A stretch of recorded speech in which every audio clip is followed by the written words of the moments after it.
하나님께서 우리에게 대표적으로 주신 선물이 세 가지가 있습니다. 뭔지 아세요? 다 아는데 이렇게 물으면 몰라요. 세 가지 주셨는데 그 중에 하나가 독생자 예수를 세상에 보내신 것이 최고의 선물이다. 믿습니까? 독생의 아들을 세상에 보내신 이것처럼 소중한 선물이 없지요. 최고의 선물이라고 그래요. 저는 일평생 동안 뭘 이렇게 당첨돼 본 일이 없는 사람인데 참 엄청난 거 하나 당첨됐는데 주님이 나를 알아주셨고 불러주셨고 주님의 사람 만들어주신 거는 그 어떤 것도 비교할 수 없는 큰 복을 받은 것이다. 이게 저의 복이고 여러분들의 은혜인 줄 아시기 바랍니다. 하나님께서 우리에게 예수를 세상에 보내셨어요. 제가 태어나니까 제가 태어난 동네에 조그만한 교회가 있었어요. 이렇게 훌륭한 교회도 아니고 아주 조그만한 교회. 근데 그 조그만한 교회가 나의 운명을 바꿔놨고 인생을 바꿔놨고 삶의 내용을 송두리째 바꿔놨어요. 이게 나의 얘기고 여러분들의 얘기고 사도 바울의 고백이에요. 엄청난 복이죠. 지금도 우리 고향에는 제 초등학교 동창생이 살아요. 근데 보고 싶어가지고 언젠가 갔더니 옛날 집 그대로예요. 그래서 문 앞에 서가지고 친구 있냐 하고 부르니까 할아버지가 나와. 난 그 할아버지가 내 친구의 아버지인 줄 알았어. 내가 그날 얼마나 충격을 받았는지. 나는 어렸을 때부터 교회 늘 다니고 왔다 갔다 하고 말씀 듣고 그러다가 어느 날 그 예수를 만났고 그 예수님이 나의 등을 떼밀어 가지고 여기까지 인도하셔서 오늘 내가 이 모습으로 살아가는데 나도 그때 고향에서 나를 주님이 이렇게 끌어내지 않았더라면 나도 저 친구처럼 저 모양이 될 텐데 얼마나 충격을 받았는지 몰라. 오면서 아이고 주님 감사합니다. 감사합니다. 이게 나의 감사고 여러분의 감사한 줄로 믿습니다. 축복이죠. 하나님이 독생자 예수 모노게네스예요. 또 있을 수 없는 오직 유일한 아들을 선물로 그분을 제물로 바침으로 말미암아 우리가 구원을 받았어요. 또 하나 선물 주신 게 있는데 그게 성경이에요. 여러분 이 성경은 참 중요한 책입니다. 이 성경 속에 모든 것이 다 들어있어요. 내가 들어있고 나의 미래가 들어있고 나의 옛날의 모습이 들어있고 내가 가야 할 길이 이 성경 속에 들어있어요. 참 중요한 은혜죠. 그래서 이 말씀은 영적으로 쓰여졌기 때문에 신비의 책이고 이 신비의 책은 우리에게 생명을 공급하고 안목을 넓혀주는 거예요. 우리나라에 예수가 들어왔고 성경이 들어왔기 때문에 엄청난 변화, 개안, 의식이 열리고 세계관이 커지고 우리나라에 와가지고 15년 동안 기자 생활했던 영국의 기자 브린슨이라는 사람이 한국인을 말한다라는 책을 썼어요. 130년 전 우리 민도가 어느 정도였냐면은 아주 어둑하게 살았어요. 일찍 복음을 받아가지고 성경을 손에 듣고 그리고 성경을 읽었던 사람들은 세계가 좁다고 그만큼 개안이 된 거죠. 세계관이 넓어져가지고 이 땅의 세계도 알지만 영적인 세계까지도 터득을 하고 세계를 누비면서 다녔어요. 우리나라에까지 왔었죠. 와가지고 막 옷 벗고 테니스를 땀을 흘려가며 치니까 우리나라 양반이 그 곁을 이렇게 지나가다가 혀를 찼어요. 아유 일꾼 사가지고 뛰게 하지 왜 저렇게 땀 흘리냐. 그게 130년 전에 우리 민족의 수준이었어요. 우리 수준에 그 정도밖에 안 됐어. 근데 이 땅에 예수가 들어와 있고 성경이 들어오면서 사람들이 눈이 뜨였고 세계관이 열렸고 육신의 세계, 영적인 세계 다 터득을 한 거죠. 그리고 오늘 우리나라가 얼마나 발전했습니까? 그 브린슨이라는 기자가 그랬어요. 한국 민족은 우수하다. 단기간 내에 이렇게 발전할 수 있는 나라가 아닌데. 그래서 거기서 뭐 몇 가지를 얘기했더구만. 기억에 남는 게 한국 민족은 이 세계 유일하게 문맹률 1% 미만인 나라라고. 이게 대단한 거죠. 그러니까 문맹률이 없다는 얘기예요. 두 번째, 세계 제 두 번째 경제 대국은 일본을 발톱의 때만큼도 여기지 않는 나라, 민족. 그게 한국 사람이라고 그랬어. 이게 나는 그 책을 보고 아주, 야, 외국 사람이 어떻게 우리나라 사람을 이렇게 분석을 잘할 수가 있냐. 멋있잖아요. 그게 우리 민족이 터득, 그게 예수께서 이 땅에 오신 결과이고, 성경이 주어졌기 때문에 사람들이 다쳤던 그 눈이 열리고 시야가 넓어지고 세계관이 넓어지고 영적인 세계까지도 터득하는 그런 그 은혜의 결과 우리 삶이 이렇게 변했다 이 말씀이야. 그러니까 하나님이 우리에게 예수를 성경을 주셨어요. 성경은 우리의 눈을 열어주잖아요. 이게 아주 어느 일본의 도적이 여자 대학 가가지고 기숙사에 들어가서 막 닥치는 대로 훔쳐다가 팔았었어요. 근데 다 팔았는데 조그만한 책은 하나 안 팔리더래. 이게 무슨 책인가 하고 이렇게 떠들어보니까 탁 피자마자 눈이 탁 닿은 것이 에베소서 4장 28절. 도적질하는 사람은 다시는 도적질하지 말고. 이 말에 눈이 탁 꽂혔는데 순간 성령이 가만히 있었겠어요? 가슴 피부를 콱 찔러버린 거지. 충격을 받고 손을 씻었어. 그리고 한참 있다 결혼을 했는데 그 아내가 하루는 남편의 옷을 세탁을 주려고 양복을 다 걷어가지고 보니까 이 안주머니에 묵직한 게 뭐 하나 있는데 보니까 성경이라. 근데 어디서 본 것 같아. 이렇게 보니까 이게 어디서 이게 본 것 같아. 자기 기숙사 방에 그 사람이 들어와서 가져갔어. 근데 그게 자기 남편이 된 거예요.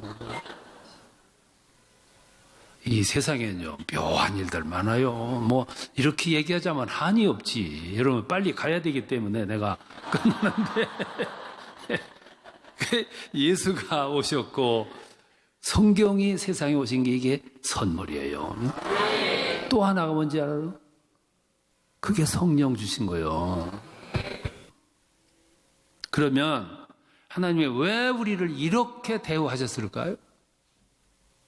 왜 아들 보내 제물 삼아 성경을 수많은 사람들한테 기록하게 해서 보내줘.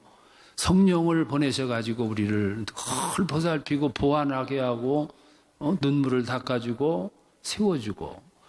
우리가 뭔데? 근데 우리가 뭔데 이렇게 우리를 대우하실까요? 그렇게 대우하시는 이유가 두 가지가 있어요. 하나는 구원받은 사람답게 살라. 이게 하나고, 또 하나는 너희를 구원하셨고 은혜를 주신 그 하나님을 세상에 전파하라. 두 가지야, 두 가지. 이렇게 살고 계시죠? 이렇게 살고 계시죠? 뭐 자신 없어도 앞으로 할 걸 생각을 해서 대답하는 거야. 이렇게 살고 계시죠? 감사해요. 하여튼 뭐 실력은 모자라도 대답은 잘해야 돼. 자, 그런데 오늘 제가 이제 빌립보서 4장을 읽었는데 이 말씀 무슨 말씀이냐면 여러분 사전 이해가 필요해요. 사도 바울이 지금 옥중에 앉아 있어요. 옥중에서 듣자니까 밖에 있는 빌립보 교회가 불화, 갈등을 겪는다는 소식을 들었어요. 옥중에 앉아서. 지금은 핍박의 시대고 고난받는 시대예요. 마음을 하나로 해서 일치를 해도 이기기가 힘든 시대인데 불화, 갈등까지. 그 시대나 오늘이나 교회는 갈등이 많아. 불화. 우리 민족은 갈등하는 DNA를 가지고 태어났어요. 우리 한국 민족이 세계 125개국에 나가 산대요. 나가면은 꼭 거기 가서 교회를 개척해요. 개척하면 꼭 그 안에서 싸워. 이게 우리의 DNA야. 그 왜 그러냐고 생각해 보니까 열심이 많아서 그래요. 열심이 없으면 싸우지도 않아. 이게 열심이 많으니까 막 싸우는 거예요. 그런데 갈등 불화를 겪으면은 목적을 잃어버려요. 하나님을 위해서 일해야 할 목적을 잃어버려요. 그리고 그 불화를 통해서 전부 소진하느라고 할 일을 못하. 그게 이제 불행인 거죠. 그러니까 이제 옥중에 앉아가지고 빌립보 교회가 그렇게 갈등 겪는다는 소식을 사도 바울께 들으시고 걱정을 했어요. 지금은 한 마음이 돼도 어려운데 왜 이럴까?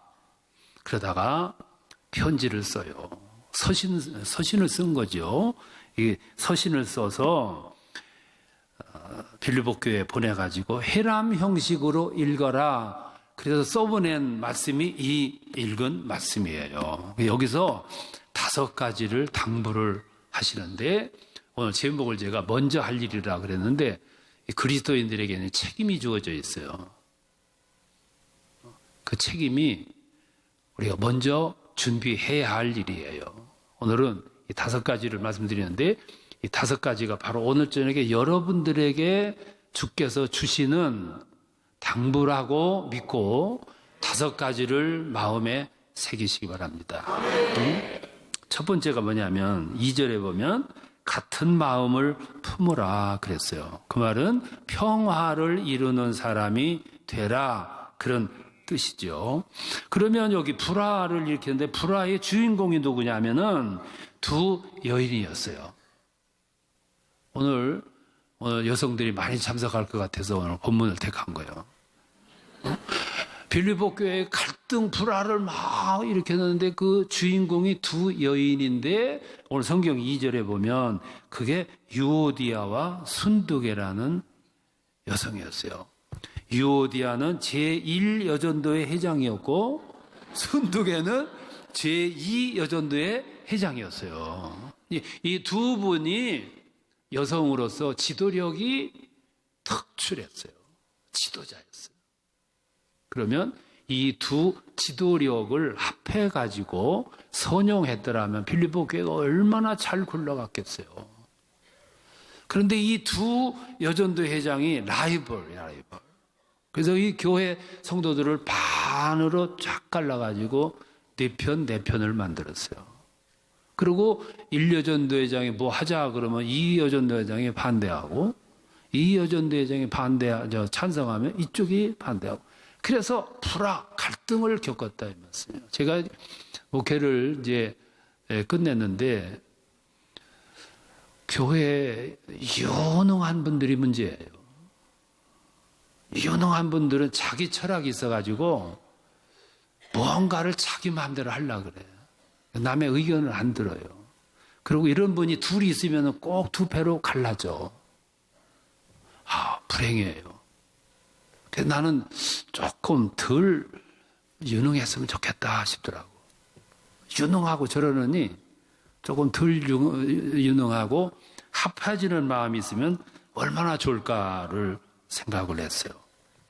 우리는 먼저 알아야 될 게 있고 그리스도인의 사명이 하나 있는데 그게 뭐냐면 우리는 화해자의 역할을 해야 돼요. 예수님은 이 세상에 무엇으로 오셨냐면 화해자로 오셨어. 평화의 사도로 오셨고 평화를 이루기 위해서 제물로 세상에 오신 거예요. 그래서 한 마음 이루라, 평화를 이루라 우리에게 말씀하는 거죠. 그래서 마태복음 5장 9절에서 화평케 하는 자는 복이 있나니 하나님의 아들이라 일컬음을 받으리라 그랬어요. 이 참 중요해요. 오늘 교회가 갈등이 참 많아요. 근데 갈등하는 원인을 파고 이렇게 들어가 보면 본질 가지고는 싸우지도 않아요. 다 보면 비본질 가지고 싸워요. 과정, 절차. 비본질 가지고 그러는 거예요. 모든 교회가 그래요. 미국의 어떤 교회는 세족식을 하기로 했대, 교회에서. 근데 하기도 전에 싸움이 벌어졌어요. 오른쪽 발부터 씻어야 되냐, 왼쪽 발부터 씻어야 되냐, 이 문제를 가지고 싸우다가 둘이 팽팽하게 이렇게 의견이 나뉘었어요. 근데 나중에 싸우다가 오른팔부터 씻어야 된다는 편이 나갔어. 나가가지고 교회를 개척했는데 그 교회 이름이 오른발 교회야. 어? 그러니까 세족식 그래 나는 일평생 동안 목회하면서 세족식이라는 건 안 했어. 난 그 형식적인 거는 별로 마음에 안 들었어. 발 씻겨놓고서 돌아서 가지고 싸우고 말이야. 나는 아주 그게 안 좋아. 성경에 세족식 할 때 어느 발부터 씻으라고 그랬어? 성경을 안 읽었으니까 모르지. 오른발이 왼발이요. 씻는 사람 마음대로지. 그건 씻는 사람 마음대로 하는 거지. 그게 교회가 나누어질 일이고 싸울 일이냐 이 말씀이야. 그러니까 비본질을 가지고 싸우다가 이런 결과가 오는 거예요. 이거 아셔야 됩니다. 여러분들이 교회에 무슨 직분 다 가지셨을 거예요. 직분 주시는 것은 다 지도자라는 뜻이거든요. 지도자에게는 필히 정신이 전향적이어야 돼. 건설적이어야 되고 희망적이어야 되고 가능을 바라봐야 돼. 이게 어려울지라도 한번 해보자 해야지. 정탐꾼들 12사람 보냈어요. 갔다 와가지고 보고를 하는데 10대 2로 갈리는 거예요. 지파에서 한 사람씩 지도자를 뽑았어요. 그래서 갔다 왔는데 10사람이 불가능을 외치는 거예요. 2사람이 가능을 외치고, 그럼 백성들 누구 말 듣겠어요?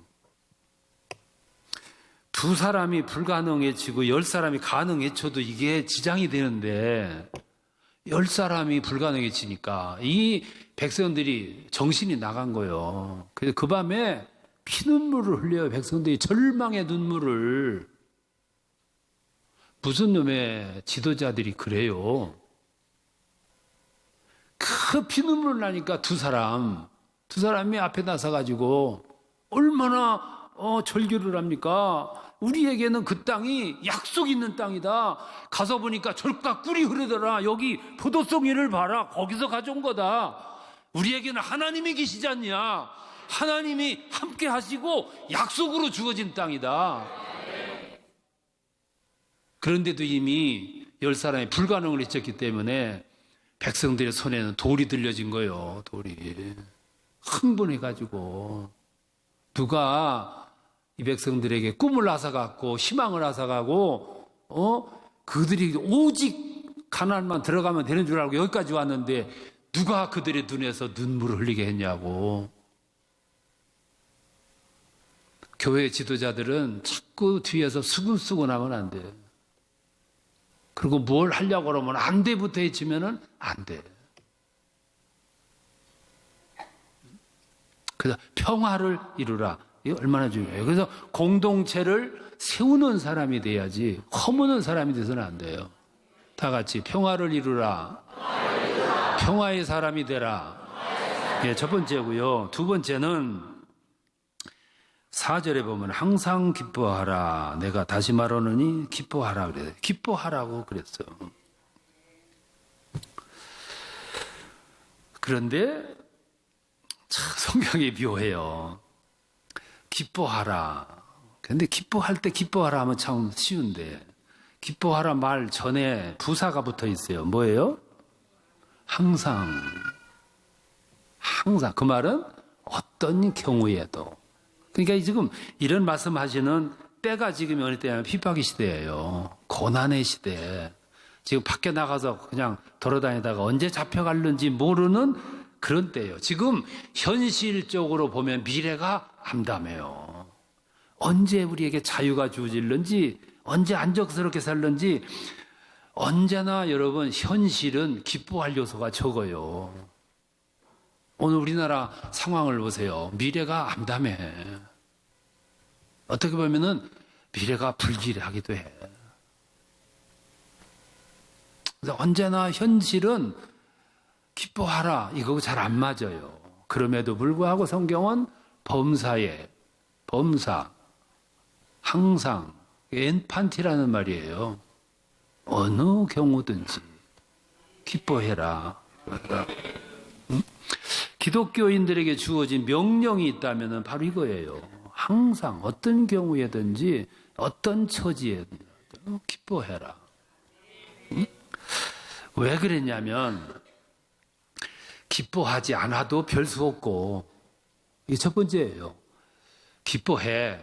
기뻐하지 않아도 별 수가 없어. 그러니까 기뻐해. 두 번째, 마음을 관리하기 위해서예요. 여러분 아까도 말씀드렸지만 여러분 마음이 어디 있어요? 마음이 어디 있냐고요. 마음이 어디 있냐고 물어본 사람이 일찍이 없었을 거예요. 근데 상상을 못한 거지. 그러면 대답해보자. 오늘 엄숙한 마음으로. 마음이 어디 있어요? 근데 생각도 안 해보신 거예요, 여러분들도. 사람들이 마음을 여기 있다 그러는데 어디 여기 있어? 어디? 여기 어디 있냐고. 마음은 어디 있는지 몰라. 그래서 거기가 병들면 고치기가 힘든 거예요. 다른 데 병들면 고치기가 쉬운데 마음은 어디 있는지 몰라. 그래서 거기가 병들면 고치기가 어려운 거예요. 그래서 항상 기뻐하라 그랬어. 왜? 마음이 건강해야 되니까. 마음이 근원이에요. 마음이. 물근원이고 정신의 근원이고 생각의 근원이고 행복의 근원이고 불행의 근원이기도 해요. 마음이 병들면 불행이 시작이 되고 마음이 기쁘고 행복하면 즐거움, 기쁨이 만들어지는 거예요. 기쁨이 만들어지면 다 연결이 돼요. 건강 체질로 만들어지게 되는 거죠. 마음이 그래 주기. 그래서 마음을 따뜻하게, 건강하게, 소망스럽게, 그리고 언제나 희망이 깃들여진 마음, 언제나 성령께서 함께 해 주시는 그 마음, 그걸 유지하라. 그래서 항상 기뻐하라 그러신 거예요.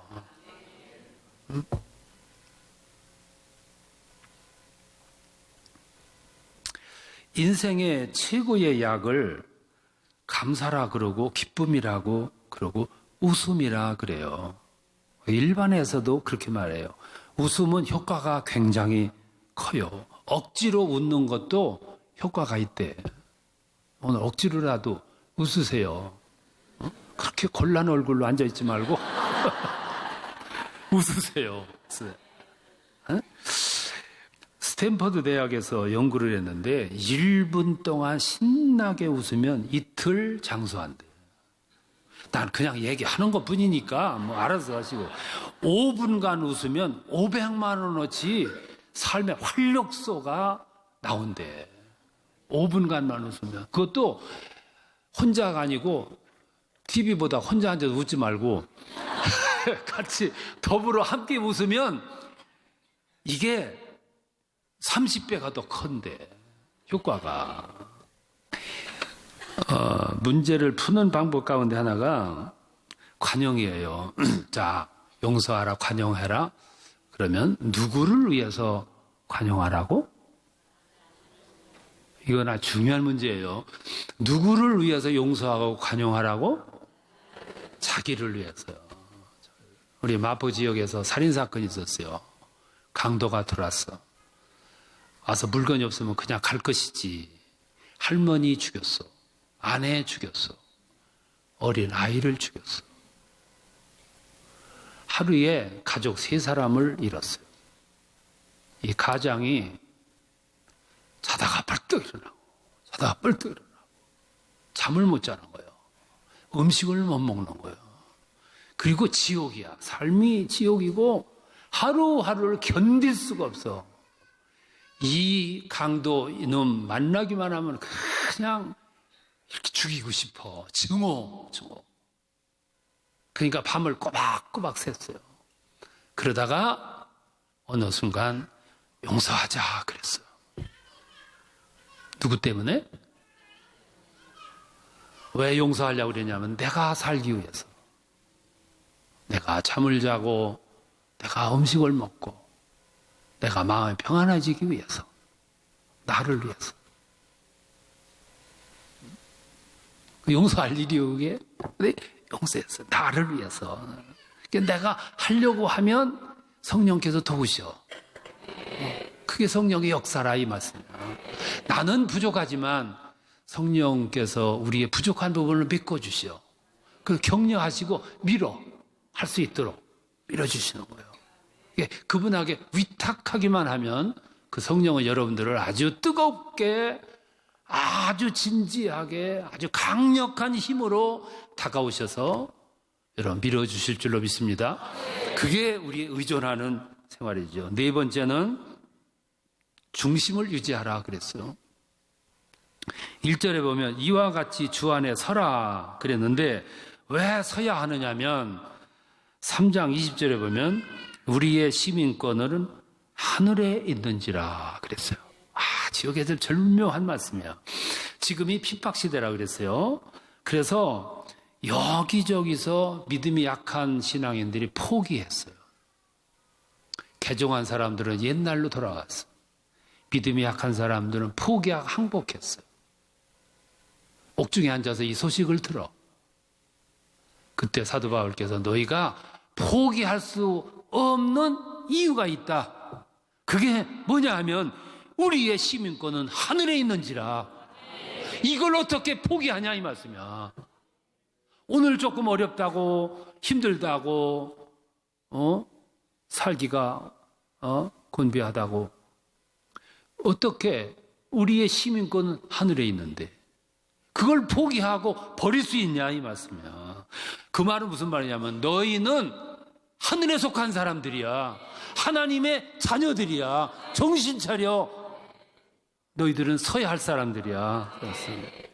우리 구원은 그냥 주어진 게 아니에요. 우리 구원은 하나님의 원대한 계획 속에서 하나님이 독생하신 예수를 세상에 보내 제물 삼아서 그를 십자가에 못 박아 죽이면서까지 우리를 구원하신 거예요. 이게 우리 정체성이에요. 이 정체성이 이게 분명해야 되거든. 그래야 우리가 잊을 수가 없어요. 예수님이 마지막 날 저녁에 겟세마네에 가서 기도를 하세요. 겟세마네 산을 우리는 감람산이라고 그래요. 여러분 지금도 감람산에 가보세요. 오래된 고목 감람나무들이 있어요. 그게 예수님 시대에도 있었던 나무라면 분명히 예수님은 그 근방 어디선가 기도하셨을 거예요. 그런데 예수님은 왜 하필이면 감람나무 밑에서 기도하셨을까? 그 기도는 피땀을 흘리는 기도였는데 일생일대에 가장 곤비하고 심각한 기도였는데 그 기도를 왜 하필이면 감람산에 가서 했을까? 감람나무, 여러분 아셔야 돼요. 감람나무는 열매를 따가지고 쥐어짜가지고 기름을 내는 거예요. 근데 유대인들은 감람 열매를 따서 기름 짜는 틀에다가 열매를 넣고 쥐어짜. 그래서 짜서 제일 먼저 나오는 기름은 성전의 등불 켜는 기름으로 바쳐요. 첫 번째 기름. 두 번째 쥐어짜. 두 번째 나온 기름은 식용유로 쓰는 거예요. 세 번째 또 쥐어짜요. 그때 나온 기름을 가지고 등잔불을 쓰고 화장품을 쓰고 비누를 만들어요. 마지막에는 기름이 안 나와. 그러면 그 깻목을 땔감으로 쓰는 거예요. 감남류는 기름짜는 틀에다 넣고 그냥 쥐어짜가지고 기름을 빼내는 것이 감남류인데, 예수님은 이제 그 감람나무 밑에서 쥐어짜가지고 피땀을 흘리는 거예요. 우리가 그 기도로 구원받은 사람들이에요. 그걸 잊지 말라 이 말이야. 너는 하나님의 백성이고 천국 시민이야. 그리고 주께서 그렇게 쥐어짜가지고 자기 자신을 그냥 감람류처럼 그렇게 쥐어짜가지고 구원한 사람이 너희들이야. 어떻게 조금 어렵다고 포기하냐? 옛날로 돌아가냐?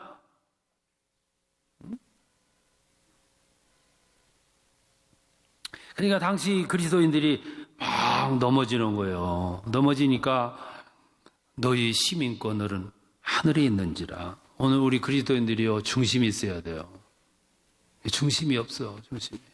쉽게 말하면 정체성이 부족해. 네? 어느 목사님이 한탄을 하셔. 그 목사님 교회는 절하고 가까워요. 그 이웃이기 때문에 스님도 오시고 자기도 가고 행사 때마다 서로 돕는데, 어느 날 절이 행사가 있어가지고 갔더니 근래 몇 달 동안 안 나오던 여자 집사가 거기 앉았더래. 얼마나 탄식을 하는지. 이럴 수가 있냐 이거야. 불교에서 기독교로 올 수 있어요. 왜냐하면 불교는 유일신관이 아니거든. 우리는 유일신관이야. 오직 하나님. 어떻게 그 하나님을 버리고 가냐 이 말이에요. 이게 정체성이 약한 거예요. 갈바르트라는 신학자가 그랬어요. 나는 저 십자가만 쳐다보면 나의 값을 발견하게 된다고. 나의 값이 얼마나 소중하면 하나님의 독생하신 아들을 저기서 죽이면서까지 날 구원하셨을까. 난 저 십자가만 쳐다보면 나의 값을 발견하게 된다고. 이 값을 발견하는 게 정체성이에요.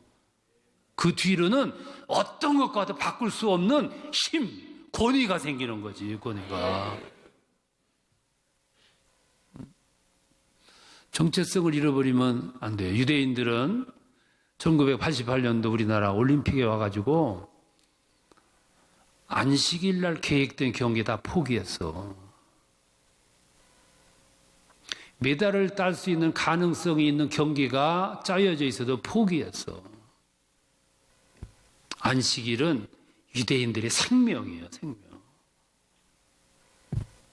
그래서 안식일이 유대인들을 구원해 준 거예요. 오늘도 안식일만 딱 시작이 되면 거리를 칠조단 버스가 올스톱이에요. 택시가 올스톱하고 가게 문이 다 닫혀지고,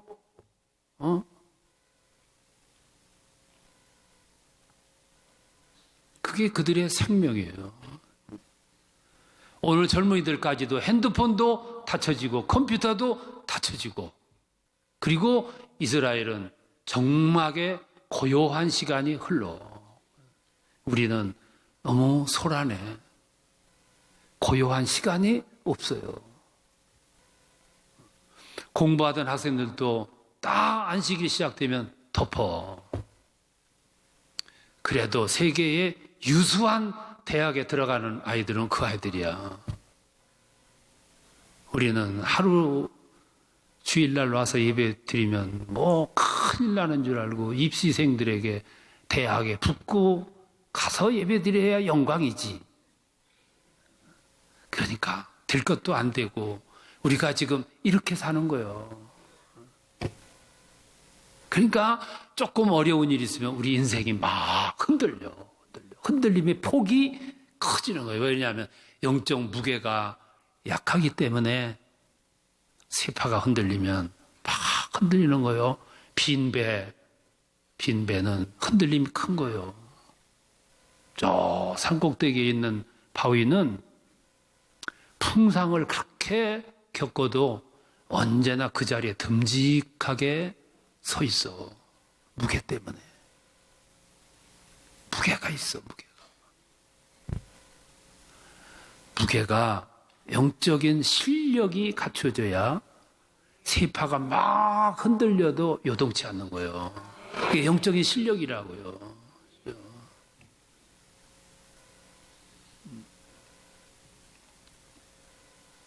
마지막으로 하나는 기도하라 그랬어요. 6절에 보면 아무것도 염려하지 말고 다만 모든 일에 기도와 간구로 하나님께 아뢰라. 기도하라 그랬죠. 그러면 무슨 기도하라 그랬겠어? 기도하라. 아무것도 염려하지 말고. 무슨 기도? 제가 이것저것 주석책도 보고 다 본 결과 종합해 보니까 3가지 기도하라고 그랬어. 하나는 너 자신을 위해서 기도하라. 네가 서야 돼. 폐에 일어나고 너 자신이 굳건히 서야 돼. 너 자신을 위해서 기도해. 이게 그 말이야. 환난의 시대에 남들 보고 그가 넘어지니까 너도 넘어지지 말고 내가 서기 위해서 올바로 서고 든든히 서기 위해서 기도하라. 우리는 내가 주 안에서 굳건히 서기 위해서 기도하셔야 돼요. 이게 첫 번째 기도예요. 두 번째 기도. 눈을 조금만 옆으로 뜨고 내 주위를 살펴보면 중보 기도해 줘야 할 사람이 너무너무 많아. 오른쪽에도 왼쪽에도 앞에도 뒤에도. 여러분 지금 그럴듯하게 앉아 계시지만 속을 들여다보면 다 문제가 있어. 심각한 기도의 제목들이 다 있어. 겉에서 이거를 공개하지 않으니까 그러지 이런 속에 다 있어. 내 옆에 앉아있는 분이 내 구역의 식구가 내 여전도의 회원이 아무도 모르게 무거운 짐을 지고 있는 걸 내가 알아요. 그냥 있을 수가 없어. 우리 그리스도인들은 정말로 그리스도인으로 살아가려면 하룻밤도 편안하게 잠잘 시간이 없어요. 중보 기도회 때문에. 중보 기도해 줘야 할 사람들이 너무너무 많아. 어느 젊은이가 찾아왔어요. 목사님 기도해 주세요. 왜 그러냐? 취직이 안 돼요. 이력서를요 120통을 써가지고 다녔는데 오라는 데가 없어요. 여러분 그 젊은이의 심각함이 어느 정도 아시겠지? 120통 이력서를 써들고 돌아다니는 동안 얼마나 어깨가 늘어졌으며 얼마나 헤매고 다녔을고. 어떻게 기도를 안 해줘요? 어떻게? 그런 젊은이들 한두 사람이요? 중보기도. 내가 서야 되고 내가 서야. 왜? 자꾸 넘어지려고 하니까. 옛날로 돌아가려고 하니까. 믿음이 적으니까 막 흔들림이 크단 말이에요. 교회 지도자들은 중보기도해야 돼요. 그리고 내 자신을 위해서 기도해야 돼요. 예수님도 하루 일과를 끝내면 산으로 올라가셨어요. 앞에 놓여있는 십자가를 잘 지기 위해서. 우리는 무슨 배짱으로 그렇게 기도 안 하고서도 살아갈 수 있는지. 나를 위해서 기도하고 옆에 있는 중보 기도를 했어요. 세 번째는 무슨 기도일까? 고난받는 민족을 위해서, 미래가 암담하게 압박 속에 있는 민족의 앞날을 위해서 나라를 위해서 기도하는 거지. 지금은 그냥 살아갈 때 나라를 위해서 기도하는 거지. 우리 신앙인들은 예수 믿어서 구원받고 주일날 와서 예배 드리고 11조 드리고 성가대하고 가버려. 그것으로 끝이 아니에요. 그때부터는 누군가를 위해서 중보기도 해줘야 되고 조금 더 시야를 넓혀서 우리 민족의 앞날을 위해서, 나라를 위해서 기도하는 거예요. 나라를 위해서 기도. 여러분, 나라가 후진성을 면치 못하면, 나라가 불행해지면 백성들이 고난받아요. 동남아에서 이 땅에 와 있는 노동자들 보시라고. 그 나라가 부강한 나라 같으면 여기까지 와가지고 그렇게 하겠어요? 장차 우리 자손들이 그렇게 세상을 떠돌면 어떻게 하겠어요? 하나님이 이 나라를 어떻게 해서 여기까지 인도해 주셨는데 정신 바짝 차려야 돼. 나라가 불신해져 보시라고. 내 자손들이 그 하나님의 영광이 가려버려. 나라를 위해서 기도해. 1936년 8월 달 제11회 베를린 올림픽에서 손기정이 마라톤 부분에서 우승했어요. 시상 때 올라가가지고 월계관을 썼어. 월계관을 쓰고 그리고 메달이 주어졌는데도 그는 얼굴을 들지를 못했어요. 얼굴을 푹 숙이고 근심 어린 얼굴로. 기자가 물었어요. 왜 그렇게 근심이 많으냐고, 기쁘지 않냐고. 손기정이 한 얘기가 나라를 뺏긴 민족이 무슨 기쁨이 있다고 웃겠냐고. 얼마나 비참한 얘기요. 그런데 56년 후 1992년 바르셀로나 올림픽에서 황용조가 또 마라톤 부분 우승했어. 시상 때 올랐어. 메달을 걸었어. 두 팔 벌려 만면에 웃음을 웃어가면서 환호했어. 포효했어. 방방 뛰었어. 왜 그러냐면 56년 전과 비교하면 오늘 우리나라의 실력은 대단한 실력이에요. 건강해진 나라가 뒤에 있고 그리고 나를 위해서 뜨겁게 성원하는 대민족이 뒤에 있고 뭐 거리낄 게 뭐가 있어요. 그러니까 환호한 거예요. 환호. 우리는 주일날 예배 드리고 11조 드리고 봉사 조금만 그걸로 다가 아니에요. 크게 눈을 뜨고 이 민족의 앞날을 위해서 기도하셔야 돼. 이 나라가 하나님이 끝까지 잘 견디고 지혜롭게 오늘과 같이 어려운데 하나님이 함께 하셔서 다시 이 나라가 잘못되는 일이 없도록 해서 우리 자자손손이 마음껏 예배드리고 마음껏 찬양하고 마음껏 꽃을 피울 수 있는 나라가 되기 위해서 기도하셔야 된다 이 말씀이야. 우리가 예수 믿어서 복이나 받고 잘 살고 건강해지고 그건 1차원적인 신앙이야. 1차원적인. 내 주위에 지금 넘어져 있는 사람들, 시험에 든 사람들, 그들을 위해서 기도하셔야 되고 더 나아가서는 이 민족이 지혜를 발휘해가지고 세계의 연수한 나라 가운데서 가장 우수함을 마음껏 표현하고 전진할 수 있는 나라가 되기 위해서 기도하셔야 된다 이 말씀이야. 그게 그 시대를 살아가는 그리스도인의 목적이고 삶이고 몫이라고 볼 수 있는 거예요. 오늘 이 시대는 우리 그리스도인들에게 정말로 뜨겁게 기도가 요청되는 그런 때예요. 그런 때. 오늘 보면 정치인들도 보면 철학도 없고 신조도 없어. 신조도.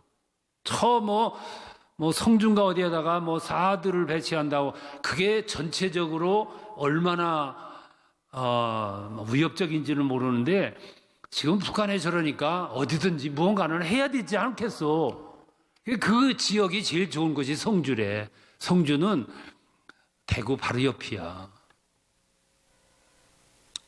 거기서 내뿜는 전자파가 100m 영향이 있다고 참여연법 말아먹겠다고 거기 지도자들, 국회의원들, 심지어는 친박까지 가가지고 머리 깎고 쌍수로 반대했어.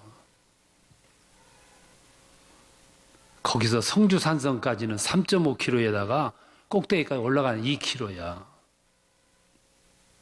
거기서 내뿜는 전자파가 100m이래. 그렇다고 반대했어. 충청도 모 기지에 있는 그린타임 레이더에서는 전자파가 550m 뿜어내. 충청도 사람 아무 말 안 했어. 나도 가만히 있었어. 나도. 애지간하면 친박들은 다른 데로 가지 말고 우리 고장으로 와라 이랬어야 돼. 근데 그들은 철학도 없었고 정치 신조도 없었어. 그리고 평소에는 친박이라 해가지고 기득권 다 누렸어. 그 땅에서 대통령이 3분 나왔어. 그럼 역할을 해야지. 양지 있을 때에는 다 해먹고 누렸고 우리 고장에 뭐가 온다니까 쌍수를 들어서 반대하면 그러니까 친박이 불과 1년도 안 돼가지고 멸망하고 흩어진 거야. 우리 그리스도인들 정신 차려야 됩니다. 그냥 생각 없이 흘러가면은 안 되는 거예요. 때로는 거슬러 올라갈 줄도 알고, 때로는 앞에 나서가지고 외치기도 해야지. 편리할 때는 기득권 다 누리고, 내가 뭔가를 해야 될 적에는 꼬리 빼고 말이지. 월남 이상재라고 하는 분이 한일 합방이 돼가지고 나라가 망하니까 정신없이 돌아다니다가 집에 들어오니까 며느리가 울고 앉았어요. 왜 우냐? 재봉틀이 고장나서 웁니다. 시아버지가 며느리에게 준엄하게 말씀하시기를, 너는 나라가 망했을 때는 눈물 한 방울 흘리지 않더니만 재봉틀 고장났다고 우냐? 너무 오늘 그리스도인들이 의무감이 없어. 책임감도 없고, 예수 믿어서 복이나 받고 건강해지고 애들 대학이나 잘 가고, 거기에 우리들이 목적을 두니까 세상이 이 모양 이 꼴 된 거예요.